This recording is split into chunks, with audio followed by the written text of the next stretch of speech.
I wouldn't say to dismiss any idea outright. Try to keep optimistic, keep open. Don't be afraid to say no. Be in a mindset. And you are that gambler that needs the best cards possible. You don't know what the house has, what the other players have. You don't know how the market will react until you, well, play.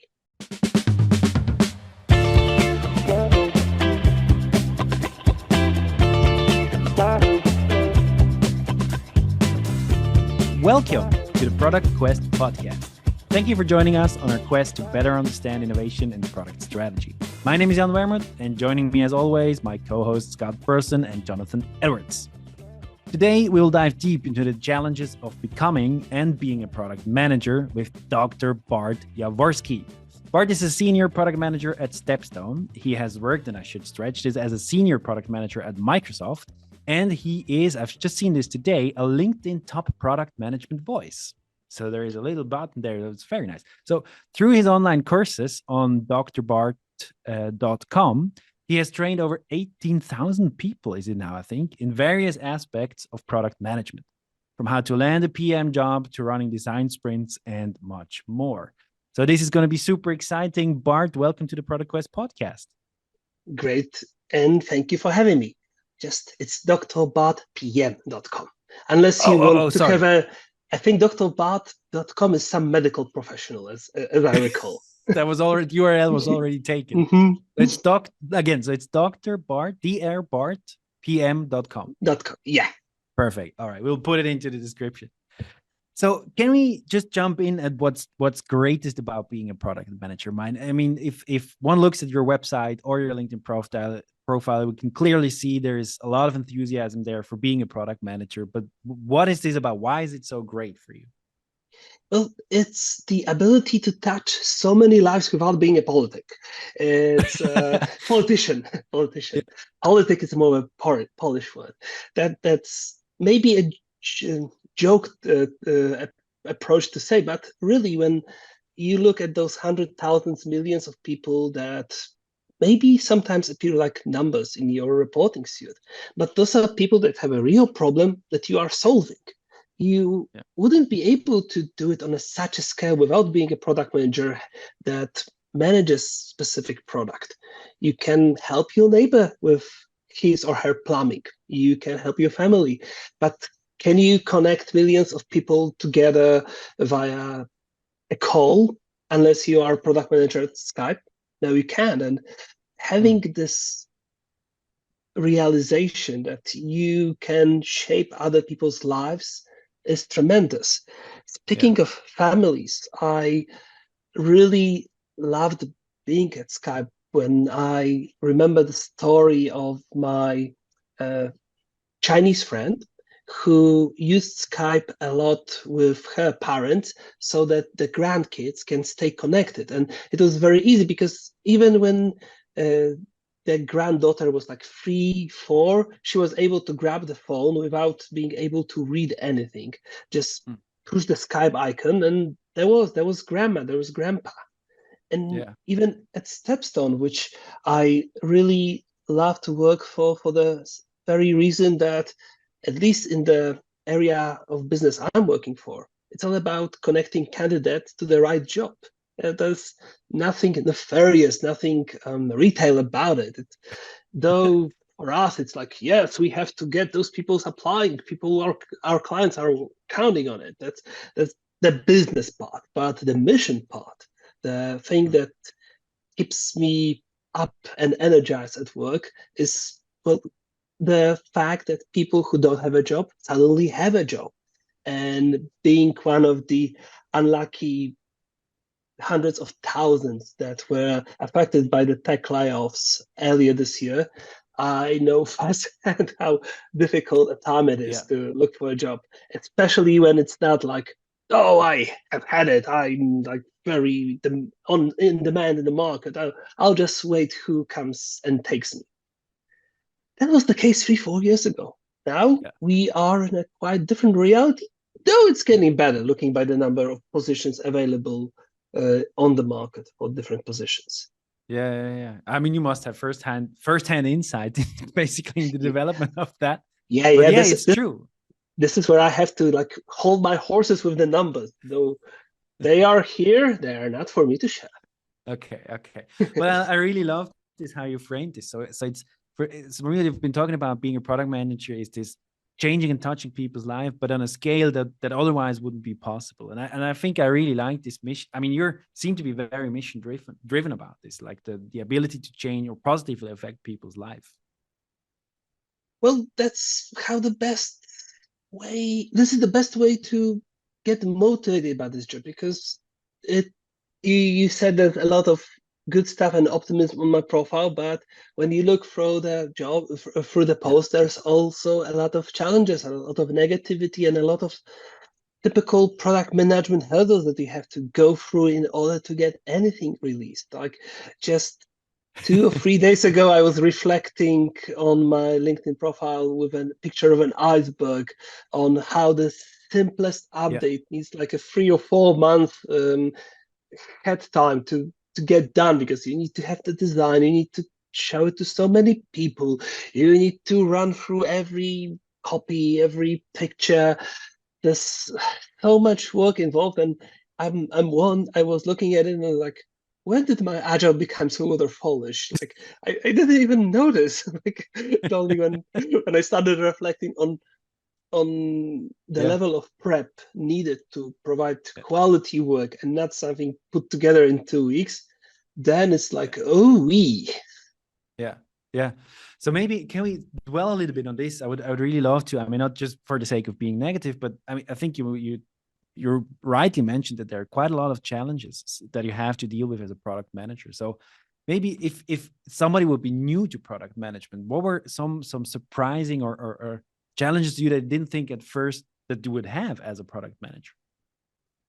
I think that the biggest like obstacle you don't expect is the people you'll be working with. You may be lucky with a lot of supportive developers, managers, higher management who will just push you to be better and to create better stuff. Mm, But they might as well be your greatest obstacles where you want to do something, where you feel motivated when you know with your research, your data, and your gut feeling that the thing that's on top of your backlog is the thing that will make a difference. yeah, But if your developers make it hard for you and don't support your mission and you didn't lay the groundwork to have them as supporters, or your management suddenly shifts gears and what was previously aligned with the product, vision's mission, is no longer even like close to what's expected of you. So it's it's like when I look at my coursework and influencer work, where I'm product manager of my own product, the only thing mm, that I need to manage is myself, my energy levels, and prioritize the yeah, value I bring to myself and my followers versus how much time do I have to commit. And that's like yeah, the easiest way to do it. But when you add any complexity, and that's the people I mentioned, that's the technology that might seem straightforward, but when you start dig into it, then a yeah. single button change suddenly becomes 3 hours of work. Fun fact: changing That's the whole iceberg button, behind. Yeah. yeah, yeah, changing uh, the control buttons on Skype from like a solid color to a gradient literally took 3 months of work for a single developer. And Okay. you look at it and like, where did we lose our common sense in it? How this is so difficult and struggling between knowing what has to be done and coping with all the barriers that are there to discourage you, to say the least, Yeah. can have a toll on you, even though you feel and you then later see in the numbers that it was worth the effort. Yeah. Yeah. That's then ideally the gratification at the end. But I think there's a lot of discipline that goes into like, or like you need to a lot of have a like a marathon attitude to actually survive somehow as a PM. But Mhm. so I have a like so this is a back of mind theory, but and I want to test this with you. But I feel like somehow maybe the term product manager can be a couple of times a little bit misleading. I feel like product managers manage a lot of things. Yes, the product, but also, as you mentioned, it's a lot of people management as well. It's a lot of, you said it nicely, like you have to lay a lot of groundwork before you can get anything going. Can you maybe expand a little bit into this and how like that affects your day-to-day work? Well, I learned very quickly that, at least for the development team, the trust is very important. And it will depend from team to team. I've worked with people who were early in their careers, and uh, the product manager was all something of a father figure, and there were the teenagers that had to rebel. I Yeah. had been in a position where I had the pleasure to work with true professionals who just took anything I wanted them to do and they would figure it out for me with very little input other than replying to basic questions. And I had a few teams in between that spectrum. But every time it's about building that confidence into your team, that they know that whatever you said, there's data to support it, that you as the PM spend a lot of time researching the topic and making sure that they are not wasting time, that the Jira task or PRD is well written, that they can just take it and get on with it without conversation. I mean, there's always a little conversation needed, but ideally the state of like the document written should be close to where developers can just work on it. In fact, Yeah. I think that my Skype team had a joke about it, that I tend to do this thing where if I have an idea and I need to put it into backlog just to write it later, I just put the title and save it, and sometimes I forget about it.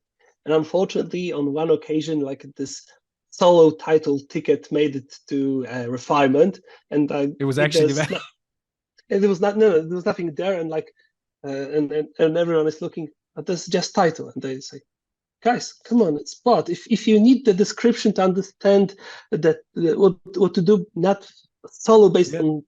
on title, that means the title is wrong, right? You just need the title. That's all. That would be nice. Like just having the description, Mhm. just titles, and then developers will know what to do. Like that. But again, it's not only developers. Yeah. It's Yeah. that data effort really, because you might be in conflict with different types of stakeholders that have different visions of what you should do in your work. Sometimes there will be people who just have some advice or request. Sometimes it will be people with real power that will come to you and say that Yeah. they urgently need anything. And when it comes to battling different opinions, you can't really win with people with higher power unless you have data, unless you have proof to show to these people that whatever they came to you with Yeah. makes very little sense in comparison to what you already thought about. Of course, it will not always work. There will be people with strong characters that will defy even data, but Yeah. I always explain to myself that it's not about being right or wrong. If I want to do my own stuff, I have to be a CEO and have my own company, which I do after hours. But at the end of the day, I'm just being in a luxury position where I'm able to spend someone else's money to hopefully create a better product, earn my salary, and get someone a bit more rich. So if someone would prefer to go against my professional experience and invest one's money somewhere else, who am I to defy it? I can only Mm. do the due diligence and show my best recommendation at the end of the day, right? Sometimes it's difficult and you have to have a very well built mindset to have this detachment between your content of your backlog and what's happening around it, especially if that stakeholder comes with an obviously bad idea and then you have to sell it to your development team as your own at least this is my strategy, because I always thought, and I seen it happen, that if you paint the management as like people not as competent as they should be in their positions, then you create a boogeyman, and nothing that comes from there will be treated with respect. And sometimes those disrespectful requests have good merit, and maybe you need to put a little bit more trust in your manager that he or she is not in a better position that you are, especially in the biggest of orgs.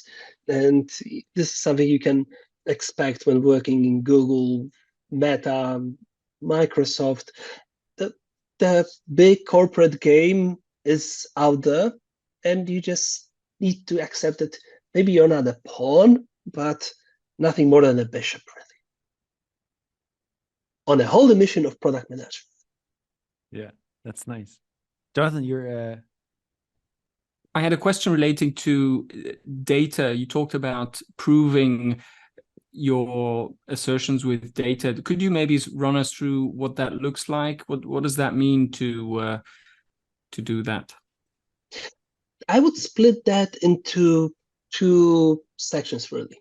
The opportunity, where you are able to determine how many users of clients are facing the problem that you want to solve. So there's this pool of opportunity where you can potentially provide value, whatever that means for your product. And the other part would be to assess the end impact. That can be done by seeing how similar solutions worked with your competitors or in different parts of your product. Sometimes it's pretty simple when you have like an iOS and Android apps, and one platform is doing one experiment, knows the results, and the other can then duplicate the solution on their platform, knowing very firmly what the impact will be. But honestly, in 40-50% of cases, it will be just a pure guesstimation, finger in the wind, and you're trying your best because you have a certain focus, you have a certain area of improvement to provide, and you just gamble that money given to find a solution. The situation where you have all the data and the numbers needed to have perfectly number-driven prioritization of your backlog are few and far between. So unfortunately, that's not always super scientific. But at the same time, there's not a framework that's scientific like Moscow or any other that tries to quantify different parameters of prioritization and still remains reliable and makes it easy to obtain every numbers. It's just a matter of trying to guess it. And for that, I always appreciated the value effort chart as the prioritization method, where you take different solutions, different tasks that you want to bring. You can mix it up with bugs or technical improvements, and then you assess the value and the effort needed to deliver specific items against one another. So it's not numerical, but it's relative, which paints a nice picture of what should be done next, just by looking for your most value, least effort project that also comes with the lowest amount of risk, that it won't work the way you intended it to. So that's like the chart then becomes 3D, so usually the risk is not there, but it's something to also consider. And unfortunately, any new bet, any new feature, any new update is always, in the end, unknown. I can see that very often when I do postings on LinkedIn. My main strategy usually evolves around finding an image or a format that worked for some other creator and brought thousands of likes, or any other like quality metric. And sometimes I'm able to replicate the success by writing something similar or creating similar image or using the same image with more product management oriented content. And sometimes it simply the success is not replicable. Like with a post I did yesterday on superpowers and the shadows, which the original, I think it was Peter Young who posted the one that I was inspired by, got 5,000 likes, and my re-edition, which for all terms and purposes would have caught the same type of audience, same attention, and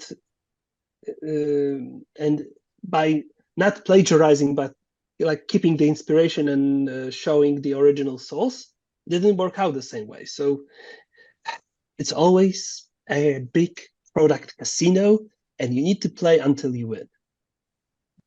Big product casino. I like that image. Like you can place your bets, but who knows where the ball is gonna fall? Really? Like, okay. Scott, did you want to? Yeah, I have sort of a similar question. I hope it's not too similar, but this is what's in my mind.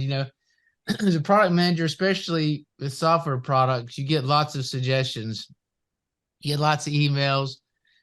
Add this feature, add that feature. So I basically serve that role as a product manager role myself with some software that we have.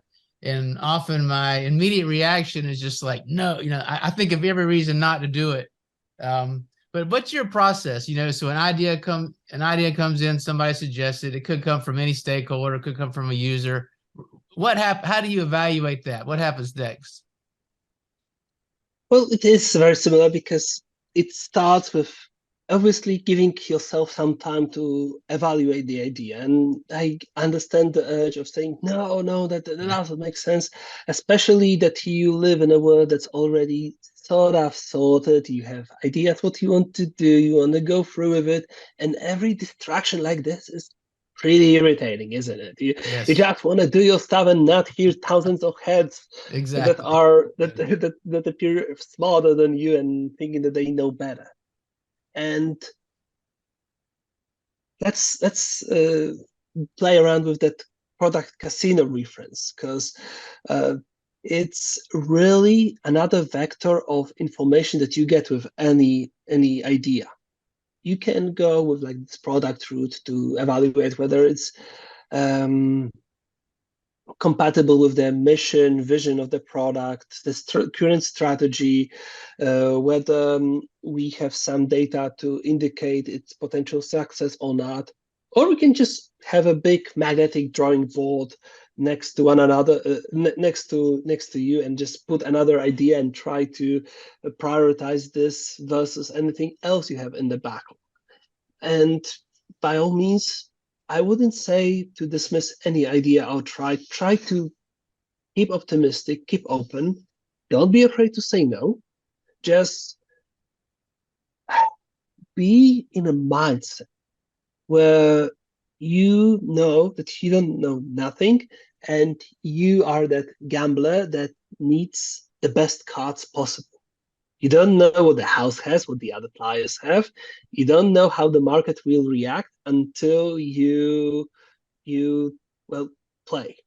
Though, unlike poker or any other gambling game, you do have the advantage of a game where you don't deliver the exact thing that you want to deliver, but something small, close enough, the so-called MVP, minimum viable product, maybe a POC, proof of concept. Wow, it's getting late and I'm losing my abbreviations. Anyway, you can look for a cheap way to see if the direction you're taking is the right one. And perhaps your stakeholder idea that feels risky, that doesn't feel right in terms of what you're doing, of stuff that you worked on for weeks, months, that you feel like should go forward. Maybe there is an easy way to see if this is a good idea without having data. Maybe put a fake button on the product to see if it garners attention, or send a questionnaire to the users whether they are interested in it, or take an opportunity of a product discovery process where you talk to your users on a regular basis and you try to get a wind of some of the ideas that came along and are like in this verification phase. So there's a lot of work to be done to play around with the right prioritization. And if you have time, you can make the time and you can cancel enough meetings to put your heart fully in the prioritization product management game. The product casino can be very entertaining and bring you ideas and directions you would have never thought of on your own. I love really this like idea that. of the product casino and the gambling metaphor. Why? Because it illustrates that the risk never goes to zero. Like there's still always, you might have you might have various levels of confidence, but you at some point every decision still has a risk with it. Just like a gambler, there's no guarantee. A gambler's not going to win all the time. They hopefully win most of the time, but there's Snake eyes will risk eventually never appear. goes away. And it's not this idea of evaluating the feature. It's often not that the thought, at least from my perspective, it's not that, well, this feature will be terrible and everybody will hate it. It's like, well, each feature adds some degree of complexity, something else that can fail, something else that might interfere with. There's some cost to it. And so to me, that's the thing that's hard to evaluate. Is it worth this? It's not like you add the feature, then all the users leave, but in any one decision probably doesn't kill the thing. But if you're too liberal about taking everything, you just create this mess, you create this disaster over time.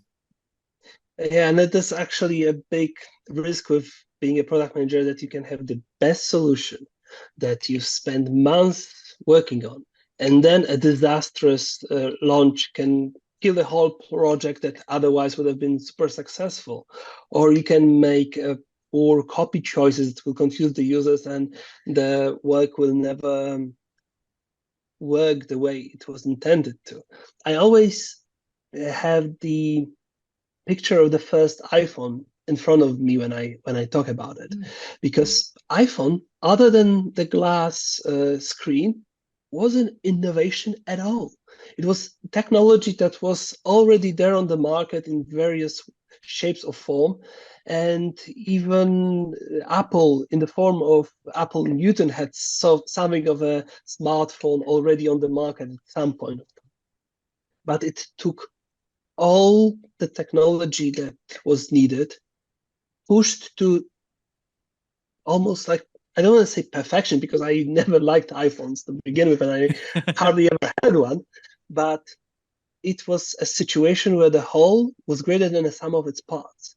And unless you can pull off a greater than the sum of its parts moment on your product, you run the risk of the smallest details derailing your big efforts. And that's very often nicely visible in the world of gaming, where a bad monetization scheme or a poor server performance on launch will kill otherwise enjoyable game.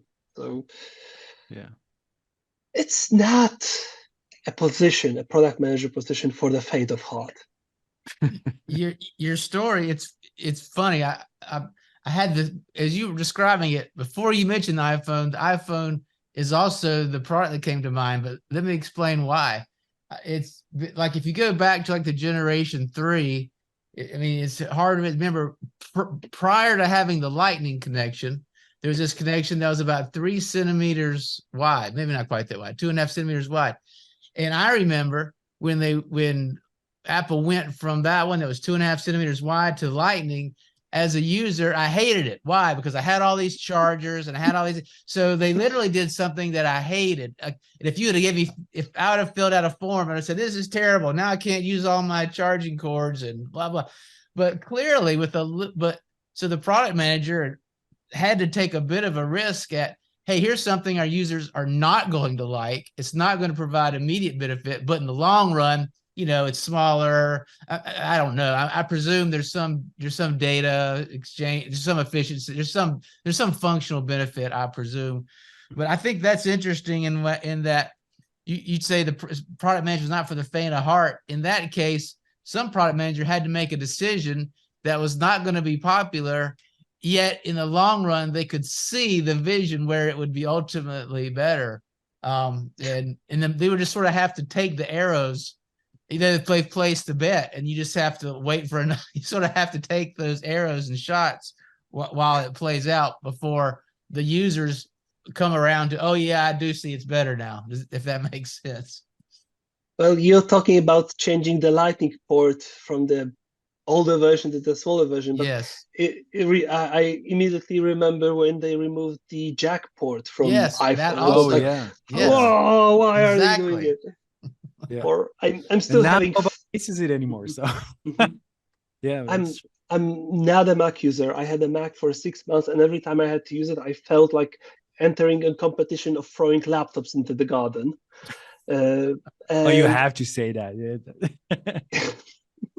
no, but it's not as bad computer. It's just it's No. different than a PC. And if you use your PC since MS DOS, then like every little thing irritates you because it's different. Yes. But what I was leading to is that the philosophy of nice design led to like a single USB-C port on a Mac, and then you see all those like colleagues that enjoy Macs and also have to enjoy all the peripherals in order to, I don't know, connect the projector or anything. Like it's like a beautiful laptop with a spider connected to it. Um, Regarding the choice of these different features, have you heard and tried maybe this shape up, this technique from the guys at Basecamp? They wrote a book. So Ryan Singer, they wrote a book where they describe a bit what you were saying before, talking about a casino, that you'll break down some feature, whatever kind of request you get, you break it down, and then basically the team will bet, if I remember correctly, on the what they would like to work on, what they feel is the most important. And there's a whole technique. Is this something you've applied yourself or no? No, I really like the value of a chart for the reason it's simple. It doesn't require you to find any numbers because more often than not, those numbers will be BS anyway. And it's pretty transparent to everyone in the room who's playing that game, and it gives a lot of visible and easy to follow discussion. So whenever I need to do it in a communal way, I find it that it's simply the easiest, and I never looked for anything better.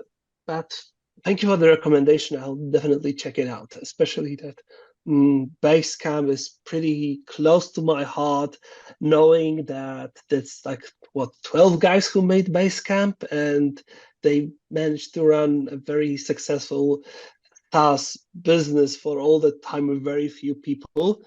And at the same time, using Basecamp in my first startup, I always found it very useful and like mature software. So this is a big success story and something that can, by evidence, show you that perhaps they are on to something, and we don't need companies of thousands in order to run a simple website.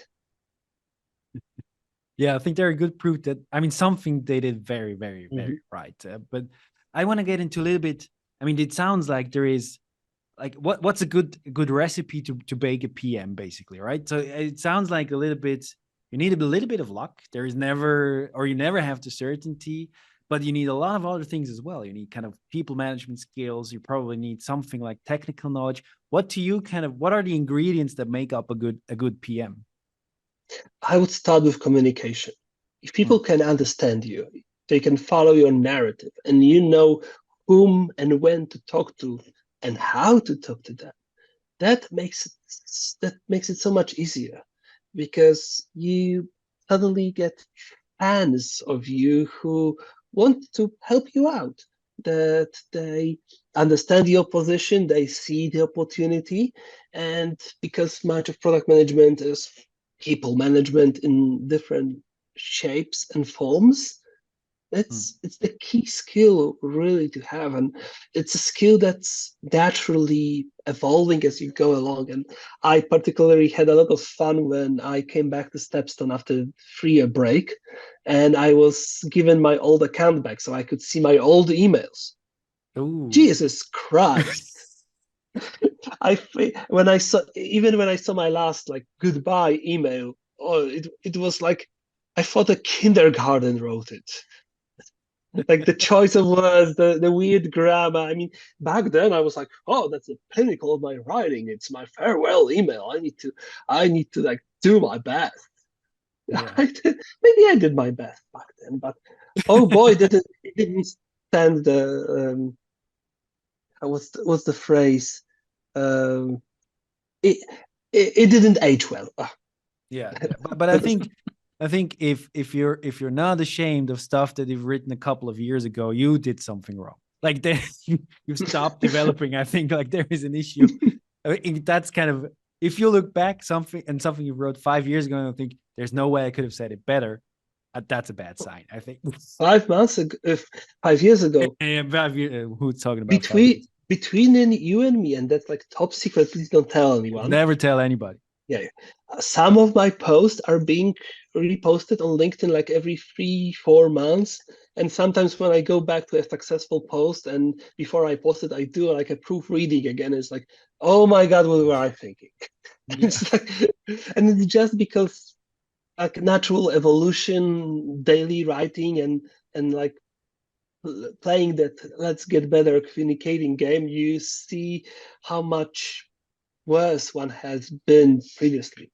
Yeah. So the communication was one thing. The leadership thing is another connected to it. And I think that if you are able to inspire your developers, to tell them your perspective and motivate those people in spite of you not being the real manager, like not the person who decides their promotions, bonuses, then it also gets much easier. Being comfortable with data is very important. So you know where to look for data, how to interpret it, how to ask yourself the right questions before looking at the numbers. Sometimes it's about simple questions and answers and not digging into it too deep because it's a rabbit hole.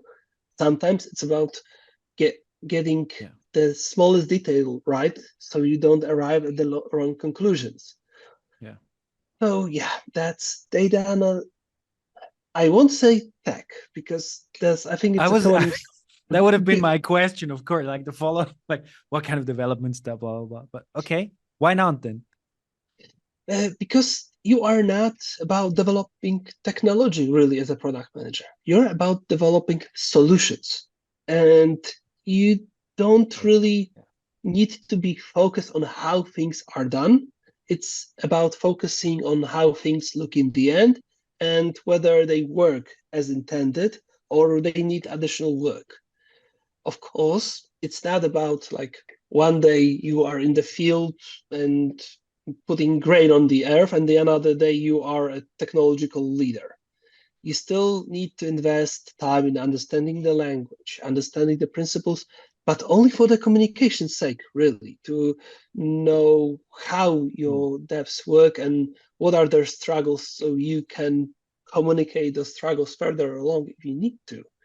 But you shouldn't be like an architect. You shouldn't need to understand how to code well or even how to be a good designer. I'm particularly struggling with design very often when I do something for myself.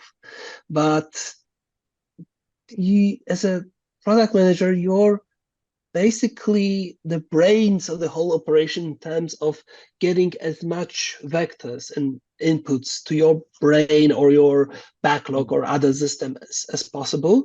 And then based on all that you received, come up with the best possible end game plan for it, and another project management plan, as in how to split a task to be delivered to production sprint by sprint, more like how to split a solution into iteration that will progressively reinforce the fact that you are investing in the right thing and getting the results that you are looking for.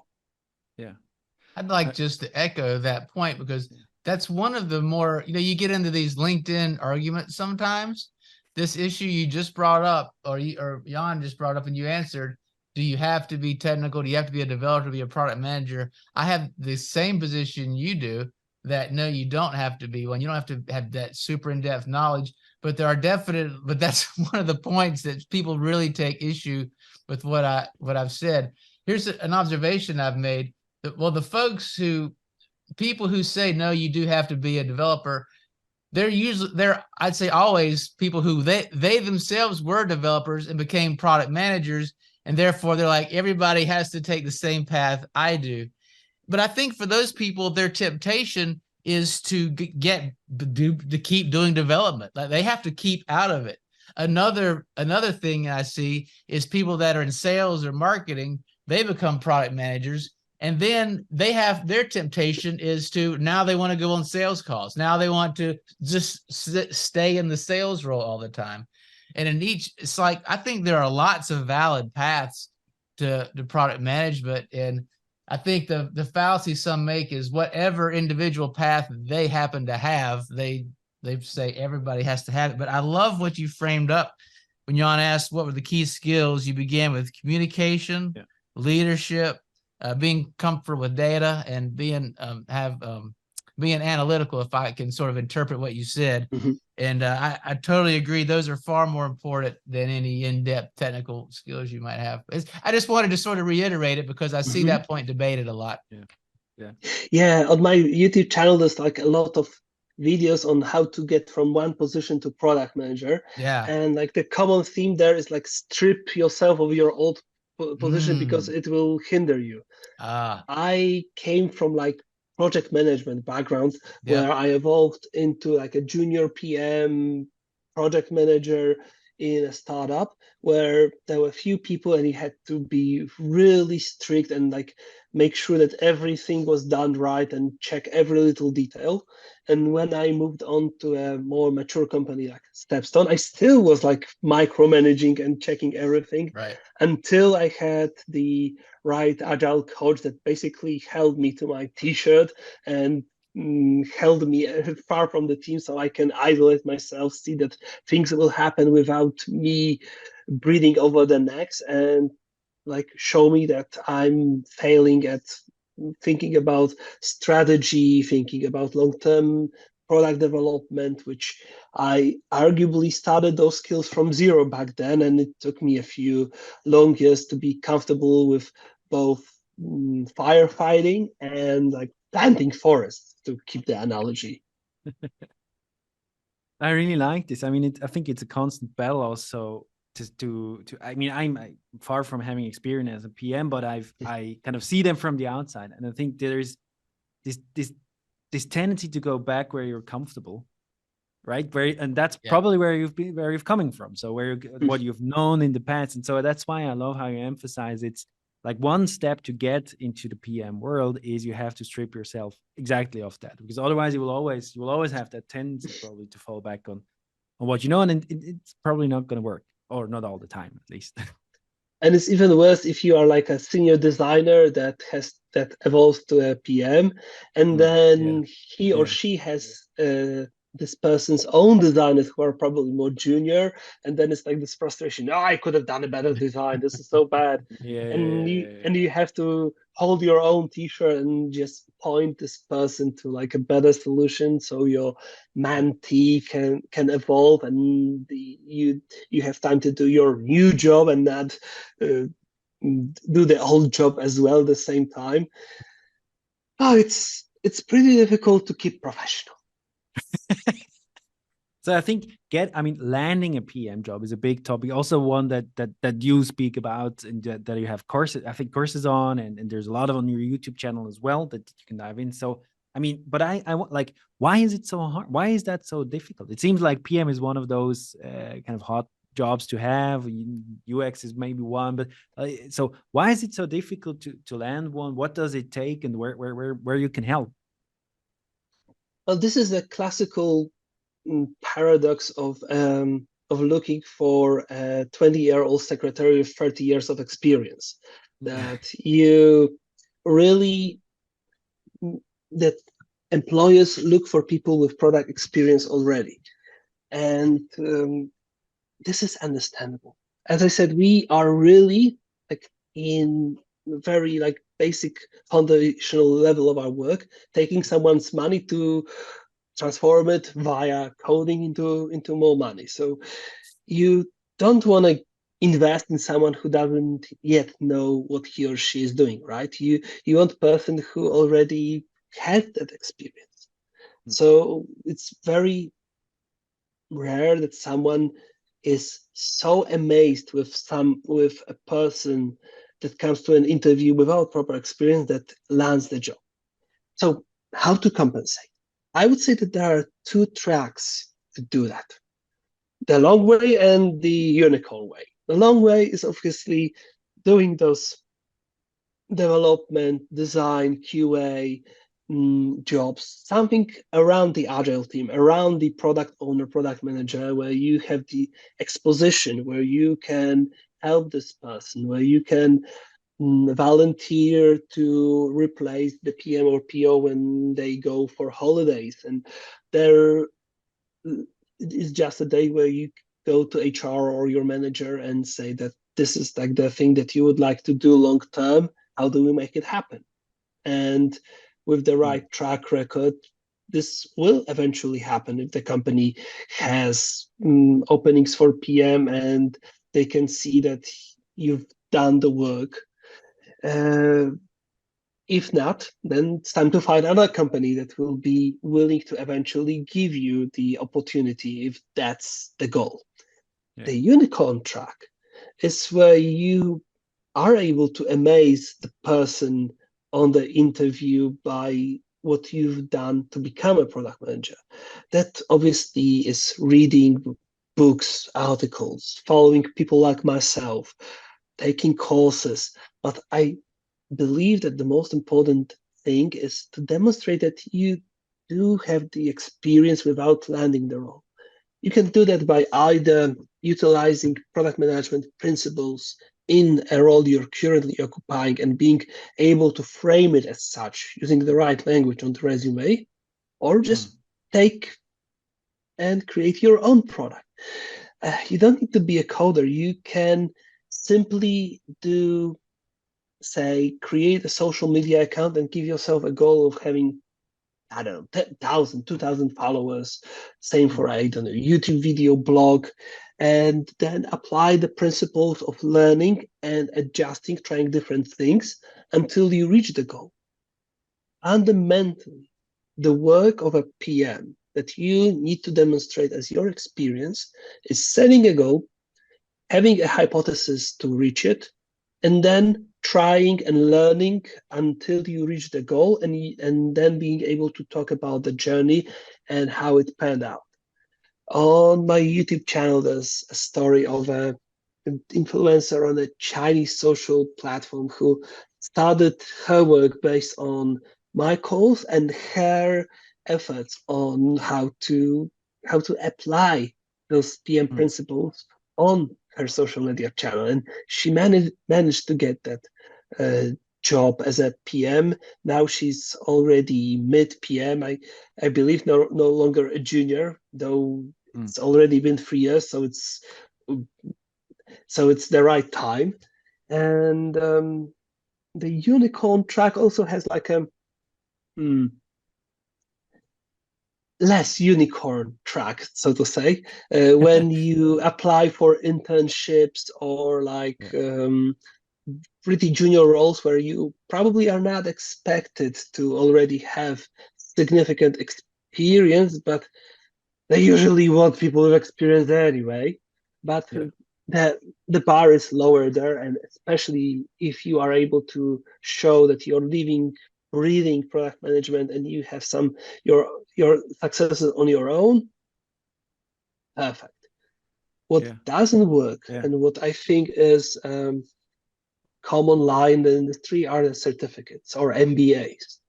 Maybe in India, if you have an MBA in product management specifically, but they have the MBA tracks like that, perhaps someone will be willing to bat an eye and invite you to an interview.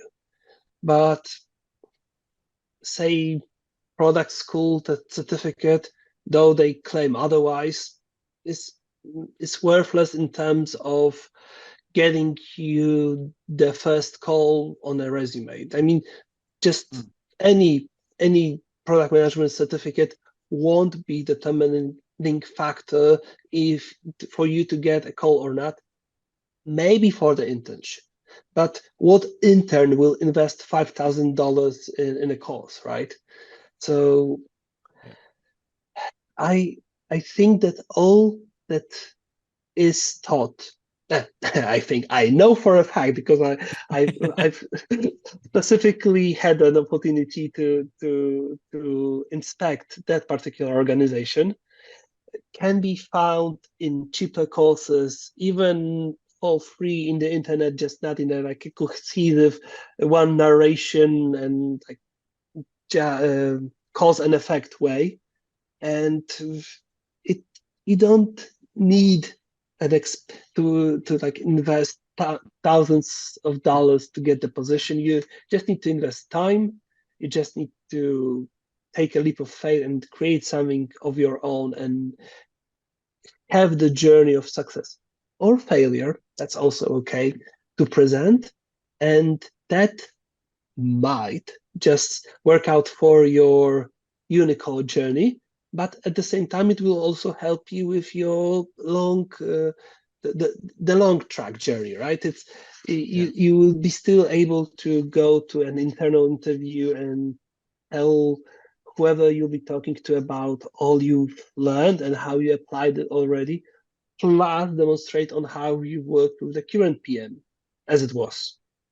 Yeah, I love this emphasis on it. I mean, you have to prove, but there are different ways, but you have to bring proof of experience in a certain, but there is but you can have that without the corporate context, of course, and would be the unicorn or like something like it. Like my course that is what 20 times cheaper than the product school ones is built in a way where I make sure that you understand the principles, you know how things work and what is your role as the PM, and then it all ends up with it's called a mini course on how to you take all those things that you've learned and apply it to your mini product. So you have something to show on your resume, you have something to talk about. Well, other thing that I really don't like as a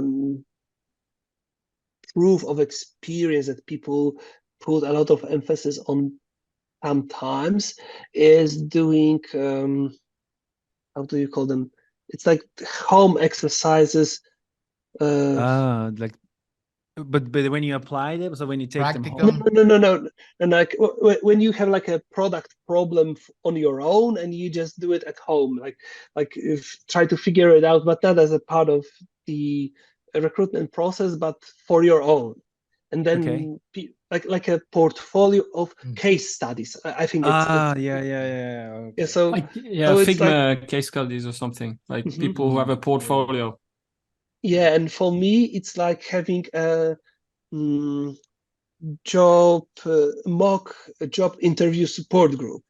It's cool that you sit together and ask yourself questions, but you don't have the insights to correct one another, right? You don't know what the people in the real job interview will want and what should be corrected. Unless you have someone with experience in the room to tell you what you're doing wrong, then you're basically having an AI learning from AI's content.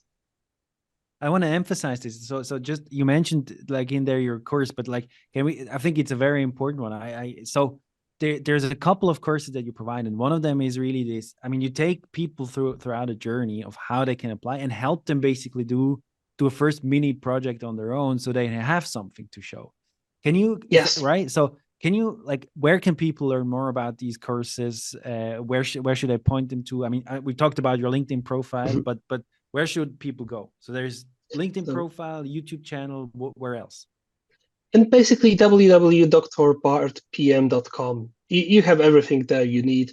And if you have any questions, I'm pretty known to reply to every message I get on LinkedIn, and I'm pretty good at replying on LinkedIn messages, and I'm pretty poor at replying to emails. Like you mentioned this, that you mentioned this on your website, where you can every kind of thing, every question is going to be answered if you take the course. How on earth do you do this? People who don't reply for messages did some good work for me, and people don't expect me to reply. So the few brave people who actually reach out are always surprised to get an answer. I will admit that some of them are templates, because, well, if I get the same question several times, I can just use the templates. But if very often it's a specific problem, and for my courses students, I also for free help them with like recruitment assignments, and those are like very bespoke and specific. And a lot of things are bespoke and specific, but they are quick to answer when you know what to say. And if the question is repeating itself 10, 20, 50 times, then there's always a handy article I've already written, or a handy YouTube video that I can just show, and it doesn't require that much brain power and time to be helpful and be there for people as another human being. Yeah. No ChatGPT involved. Well, Bart, thank you so much for taking the time. This has been a pleasure. I think we'll put all of this in the description, so we'll have links in the description, of course, that point to your website and your LinkedIn profile. Anything else that you want to send out to the PMs and all the other guys that are listening to the Product Quest podcast? Well, keep high spirits, and remember that at the end of the day, no one dies during the deadline, right? It's just keep positive and don't let it get to you, because there's so much fun and so much good things about product management. And even if things are tough, then you still have one of the greatest jobs in the world. And as I said, remember about the user, remember about those thousands, millions of people you're touching every day. And even if there's a grumpy developer in the room, or management becomes absurdly chaotic and you don't know what's going on, there's at least one little kid that takes your product and is like, yeah, thank you. Do it for this kid. That's a perfect place to end this. So thank you very much, Bart. And that concludes today's Product Quest podcast. So please send any comments or ideas for future shows to productquestpodcast@gmail.com, and see you next time.